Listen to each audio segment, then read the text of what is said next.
अस्सलामुअलैकुम दोस्तों, कैसे हैं सब लोग। कैसी तबीयत, सब ठीक है। लो जी, शुरू करते हैं। आज हमने दो टॉपिक पढ़ने हैं, जिसमें हमारा जो पहला टॉपिक है वो है physical properties of alkane. Physical properties of physical properties of alkane पढ़ेंगे, ठीक है। उसके बाद हमने एंड रिएक्टिविटी और इसकी जो रिएक्टिविटी है हमने वो डिस्कस करनी है। फिज़िकल प्रॉपर्टीज़ ऑफ अल्केन और साथ में जो रिएक्टिविटी है हम वो डिस्कस करेंगे। तो सबसे पहले जो फर्स्ट प्रॉपर्टी है कि जो अल्केन होते हैं इसमें C1 से लेकर जो C4 है, मसलन इसमें मीथेन, इथेन, प्रोपेन और ब्यूटेन, ये क्या होती हैं, इसके अंदर ये गैसेस होती हैं, ठीक है। उसके बाद C5 to C17 क्या है, लिक्विड हैं, ठीक है। और C18 से ऑनवर्ड क्या होते हैं, ये वैक्सी सॉलिड्स हैं, वैक्सी सॉलिड्स, ठीक हो गया। चलो, इसके बाद हम डिस्कस करते हैं इसकी सॉलेबिलिटी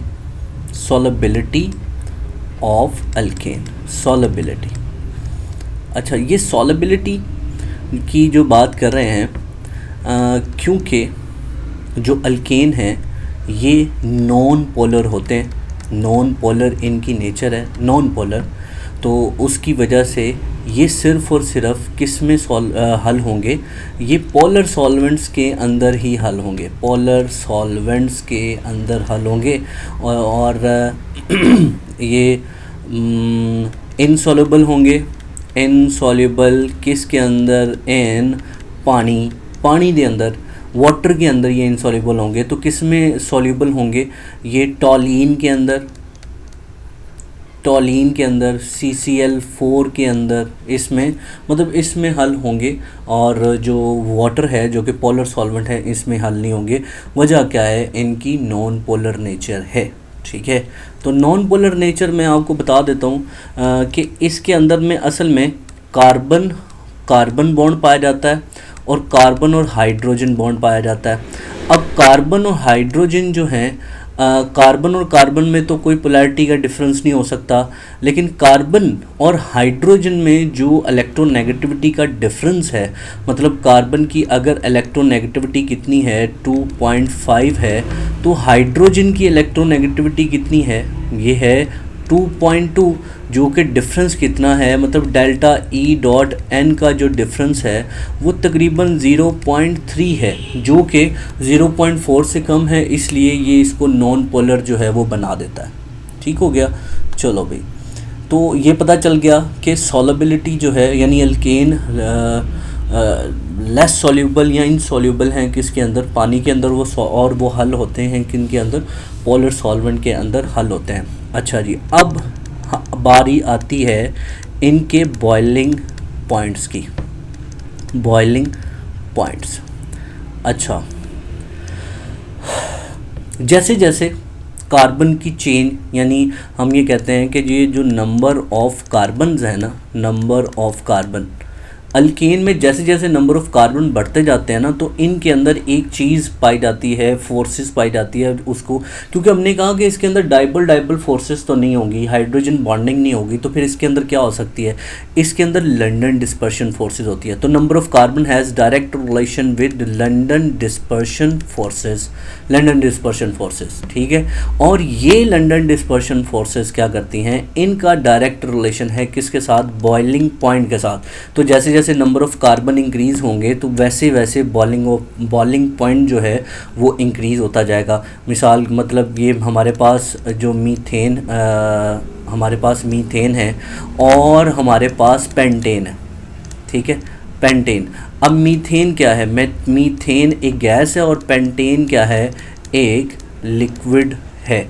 तो गैसेस जो होती हैं उनका लो बॉइलिंग पॉइंट होता है, लेकिन जो लिक्विड होता है, लिक्विड होते हैं, इनका बॉइलिंग पॉइंट क्या होता है, हाई बॉइलिंग पॉइंट इनका होता है। ठीक हो गया। अच्छा जी, तो इसके बाद चलते हैं,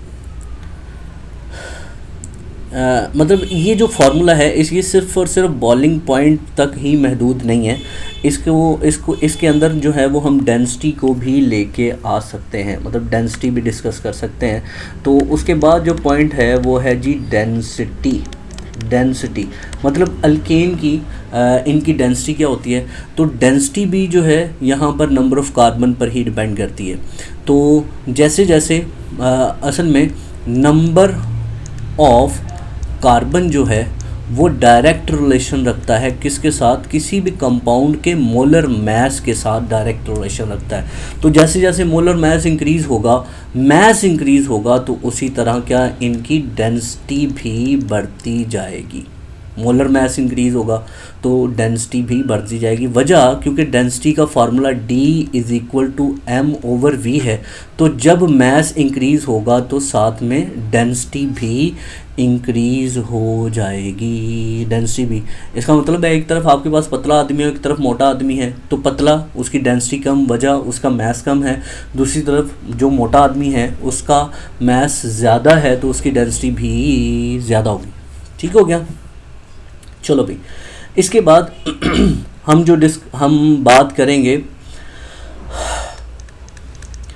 करेंगे जी बॉइलिंग पॉइंट की, जो हमने ऊपर बात तो की है लेकिन थोड़ा सा आगे बढ़ाएंगे इसको। बॉइलिंग पॉइंट जो है ये जो ब्रांच्ड अल्केन इनका बॉइलिंग पॉइंट क्या होता है, कम। लेकिन जो स्ट्रेट चेन अल्केन कह लें, इनका बॉइलिंग पॉइंट ज़्यादा होता है। इस पर बड़ी ज़बरदस्त बहस की जा सकती है कि ये ऐसा क्यों होता है। ठीक है, तो हम इस पर स्ट्रक्चर बनाते हैं।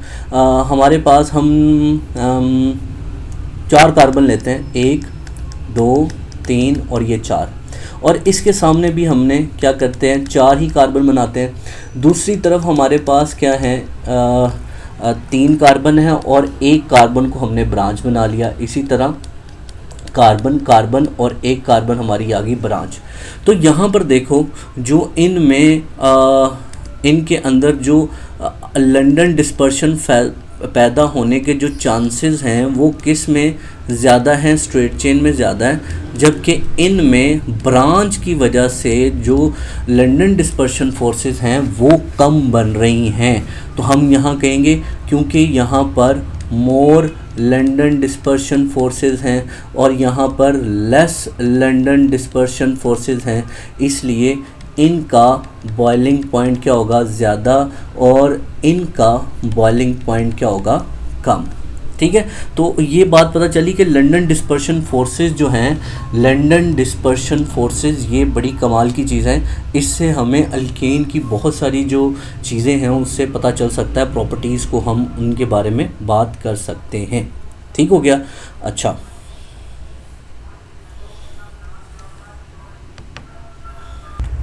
चले जी, एक और बात वो ये है कि बल्कि इसके हम मेल्टिंग पॉइंट पर बात करते हैं कि इनका मेल्टिंग पॉइंट, ज़ाहिरी बात है मेल्टिंग पॉइंट भी नंबर ऑफ़ कार्बन पर डिपेंड करता है। नंबर ऑफ़ कार्बन पर आप नंबर ऑफ़ कार्बन बढ़ाएं तो उससे मेल्टिंग पॉइंट बढ़ेगा, लेकिन इस मेल्टिंग पॉइंट के बढ़ने में थोड़ा सा मसला हमें नज़र आता है। वो क्या है कि जो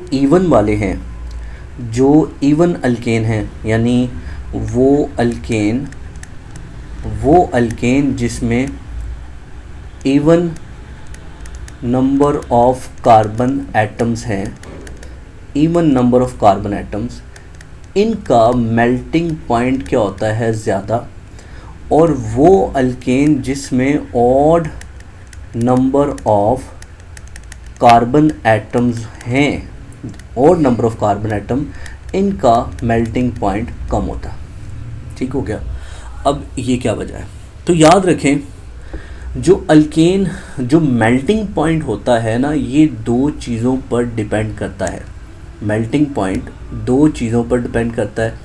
एक चीज़ कौन सी है? एक है फोर्सेस ऑफ अट्रैक्शन, जिसको हमने लंदन डिस्पर्शन फोर्सेस का एक वो। दूसरा है packing of molecules in solid state. मतलब जब हमारा कोई भी कंपाउंड सॉलिड स्टेट में होता है तो उसके अंदर जो मॉलिक्यूल्स पाए जाएंगे उनकी जो पैकिंग है उस पर भी जो है वो डिपेंड करता है। इसका मतलब है जो इवन वाले हैं इनकी पैकिंग और जो ऑड वाले हैं इनकी पैकिंग में फ़र्क होता है, जिस वजह से इनका जो मेल्टिंग पॉइंट है वो ज़्यादा, इनका मेल्टिंग पॉइंट कम होता है। अब इनकी पैकिंग क्या होती है? जो इवन वाले हैं ये पैकिंग करते हैं क्यूबिक क्यूबिक क्लोज पैकिंग इनमें होती है, ठीक है। और इनमें कौन सी है जी? हेक्सागोनल क्लोज पैकिंग, ठीक है जी, हेक्सागोनल क्लोज पैकिंग। तो हेक्सागोनल क्लोज पैकिंग होने की वजह से जो हमारे पास अल्केन है इनका मेल्टिंग पॉइंट ज़्यादा और एक का मतलब ओड वालों का ज़्यादा और इवन वालों का कम होता है। ठीक हो गया। अच्छा, सॉलिबिलिटी के लिहाज से एक और बात हम साथ में करते चलें। सॉलिबिलिटी जो हम डिस्कस की है उसके लिहाज से एक और बात करें कि जो सॉलिबिलिटी है ना, हमने इनसॉल्युबल कहा, लेकिन असल में ये इनसॉल्युबल नहीं होते। ये हम कह सकते हैं कि ये लेस सॉल्यूबल हैं या बहुत कम हल होते हैं। तो बहुत कम हल होना यानी इसके जितने लो नंबर ऑफ़ कार्बन होंगे वो फिर भी थोड़ा बहुत हल होंगे, लेकिन जैसे जैसे इसकी नंबर ऑफ़ कार्बन बढ़ते जाएंगे तो इनकी सॉल्युबिलिटी जो है वो डिक्रीज़ होती जाएगी। तो हम ये कह सकते हैं कि नंबर ऑफ कार्बन इनके लिए इन्वर्स रिलेशन रखता है किसके साथ? सॉल्युबिलिटी के साथ, ठीक है। तो नंबर ऑफ़ कार्बन बढ़ेंगे तो सॉल्युबिलिटी जो है वो डिक्रीज़ होती रहेगी। ठीक हो गया। चले भी आगे चलते हैं हम। अब जो हमारा जो अलग फिज़िकल प्रॉपर्टीज़ तो हमारी हो चुकी, अब हम किस पर बात करेंगे? रिएक्टिविटी ऑफ अल्केन पर बात करेंगे। Reactivity of alkane. अच्छा, ये तो हमें पता है कि जो अल्केन है ये कौन कौन से रिएक्शन देता है। सबसे पहले ये रिएक्शन देता है सब्स्टिट्यूशन रिएक्शन, ठीक है। दूसरे नंबर पर ये कौन से रिएक्शन देता है? ये कैटालिटिकल रिएक्शन देता है, मतलब कैटलिस्ट इस्तेमाल करते हैं। और तीसरे नंबर पर ये रिएक्शन कौन से देता है? कंबस्चन रिएक्शन देता है, ठीक है। तो याद रखिएगा जितने भी हाइड्रोकार्बन ये सारे फ्लेमेबल होता है। जितने भी हाइड्रोकार्बन हैं ये सारे के सारे क्या होते हैं? फ्लेमेबल होते हैं, मतलब जल सकते हैं। इनको बस तीली लगाने की देर होती है और इनकी जल जाती है, ठीक है। तो मतलब ये तो तैयार बैठे होते हैं कि कोई हमें आए और आके जला दे और हम पामड़ मचा दें, ठीक है। तो ज़रा सी आप तीली लगाते हैं और ये पागलों की तरह ख़ुद भी मरते हैं और जो करीब उनको भी जला डालते हैं। फ़ायदा भी है और नुकसान तो चीज़ों के साथ साथ होते हैं। चलो, रिएक्टिविटी पर हम बात कर रहे हैं तो हम एक पहले स्टेटमेंट पास करते हैं कि अल्केन की रिएक्टिविटी क्या है, फिर उसकी रीज़न पे आते हैं। स्टेटमेंट क्या है कि अल्केन को क्या कहा जाता है? पैराफिन्स कहा जाता है। अल्केन्स को पैराफिन्स कहा जाता है। अब पैराफिन्स जो है वो उसका मतलब क्या है? उसका मतलब है जी लेस रिएक्टिव, यानी पैरा मतलब लेस, ठीक है। और अफिन्स का मतलब है अफिनिटी, तो पता चला कि इसको हम कहेंगे लेस रिएक्टिव, यानी इसकी रिएक्टिविटी कम है। तो हमने अल्केन्स को क्योंकि पैराफिन्स कहा और हमने इसको लेस रिएक्टिव कह दिया। अब इसके लिए हम इसके रीज़न पर आते हैं कि जो अल्केन जो लेस रिएक्टिव हैं इनके रीज़न्स क्या होंगे। तो भाई इसके दो रीज़न हैं, ठीक है। एक तो है जी वो है नॉन पोलर नेचर, ठीक हो गया। और दूसरा जो इसका रीज़न है, वो दूसरा जो रीज़न है वो है इनर्टनेस ऑफ सिग्मा बॉन्ड, ठीक है, सिग्मा बॉन्ड की इनर्टनेस, ठीक है। तो नॉन पोलर नेचर, अब पहले हम नॉन पोलर नेचर पर बात करते हैं, फिर वो इनर्टनेस ऑफ सिग्मा बॉन्ड पर भी आ जाएंगे।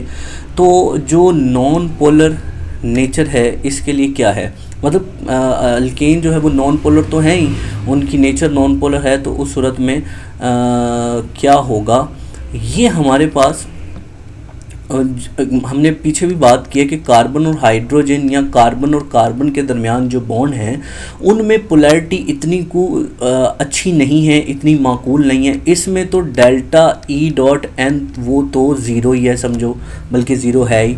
इसमें जो डेल्टा ई डॉट एन है, ई डॉट एन वो मतलब इलेक्ट्रोनेगेटिविटी का फ़र्क वो है 0.3 या 0.4 है, 0.3 से 0.4, जो कि बहुत कम है, जो को उसको सफिशेंट पोलैरिटी प्रोवाइड नहीं करता। इस वजह से हम कहेंगे कि ये non polar in nature, non polar है। तो ये भी जहन में रखें कि जो पोलैरिटी है ना, पोलैरिटी ये डायरेक्ट रिलेशन रखती है किसके साथ, रिएक्टिविटी के साथ। जो चीज़ जितनी ज़्यादा पोलर होगी, यानी उसके अंदर जितनी ज़्यादा पोलैरिटी होगी, उसकी उतनी ज़्यादा रिएक्टिविटी होगी। तो हम कहते हैं क्योंकि अल्केन की पोलैरिटी कम है, इस वजह से उसकी रिएक्टिविटी भी कम हो गई। ठीक हो गया। चलो इससे आगे चलते हैं, हम इनर्टनेस ऑफ सिग्मा बॉन्ड पर बात करते हैं। भाई इसके अंदर जो बॉन्ड पाया जाता है वो सिग्मा बॉन्ड पाया जाता है, सिग्मा बॉन्ड। अब ये सिग्मा बॉन्ड जो है ना, ये बड़ा ही फजूल चीज़ है, मतलब जल्दी टूटने का नाम नहीं लेता। मतलब ये वो इसका ईमान जो है ना वो बड़ा पक्का है, तो ये जल्दी टूटता नहीं है, ब्रेक नहीं होता, बड़ा ईमानदार है ना। नॉन पोलर है, बायस्ड नहीं है, इस पर मतलब पार्शियल पॉजिटिव नेगेटिव चार्ज जल्दी नहीं आता, और बड़ा मतलब बहुत ही स्ट्रॉन्ग बॉन्ड है, इस वजह से ये जल्दी टूटता नहीं है। अब क्या करें, तो इसके लिए हमें क्या करना पड़ेगा, इसको हमने कोई अच्छी वाली तीली लगानी पड़ेगी, मतलब सही तरह से इसको हीट करके कैटलिस्ट इस्तेमाल करके तोड़ना पड़ेगा। तो ये सिग्मा बॉन्ड बना कैसे, मिसाल के तौर पर मेरे पास ये कार्बन है और इसका ये हाइब्रिड ऑर्बिटल है, और दूसरा तरफ दूसरा कार्बन है और ये उसका हाइब्रिड ऑर्बिटल है।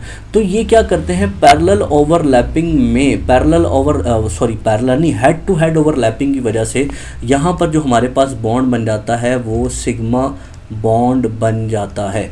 अब सिग्मा बॉन्ड क्या है, सिग्मा बॉन्ड इसकी खासियत ये है कि एक तो ये स्ट्रॉन्ग होता है, ठीक है, और ये बॉन्ड लेस रिएक्टिव होता है। अब लेस रिएक्टिव होने के लिए भी तो कोई वजह होनी चाहिए ना। वजह ये है कि इसका जो पॉजिटिव चार्ज यानी न्यूक्लियस है, और इस कार्बन का जो न्यूक्लियस है, मतलब ये हम न्यूक्लियस कह रहे हैं, ये भी और ये भी, ये न्यूक्लियस है। ये क्या करते हैं, यहाँ पर मौजूद जो इलेक्ट्रॉन हैं उनको ये बड़ी मजबूती से पकड़ के रखते हैं। मतलब यहाँ पर जो दो इलेक्ट्रॉन मौजूद हैं, ये टाइट, यहाँ पर इन दोनों के दरमियान जो इलेक्ट्रॉन्स हैं वो क्या होते हैं जी, टाइटली बॉन्डेड होते हैं, बहुत मजबूती से जुड़े होते हैं, इसलिए जल्दी टूटते नहीं हैं। जल्दी टूटते नहीं हैं तो किसी और के लिए अवेलेबल नहीं होंगे, किसी और के लिए अवेलेबल नहीं होंगे, तो हम इसको लेस रिएक्टिव कहेंगे कि भाई ये जल्दी टूटता नहीं है, इस वजह से इसको लेस रिएक्टिव कहा जा सकता है। ठीक है, तो ये जी हमारा कॉन्सेप्ट है अल्केन की फ़िज़िकल प्रॉपर्टी और अल्केन की रिएक्टिविटी, कि अल्केन जो है वो कितना ज़्यादा और कितना कम रिएक्टिव है। अगले लेक्चर्स में हम ये देखेंगे कि अल्केन जो है कैटलिस्ट के बिना या किसी ना किसी सोर्स के बिना, किसी ना किसी मदद के बिना रिएक्शन नहीं करता, सिवाय किसके, कंबस्शन के। तो हम इंशाल्लाह नेक्स्ट लेक्चर तक जो है, अल्लाह हाफ़िज़।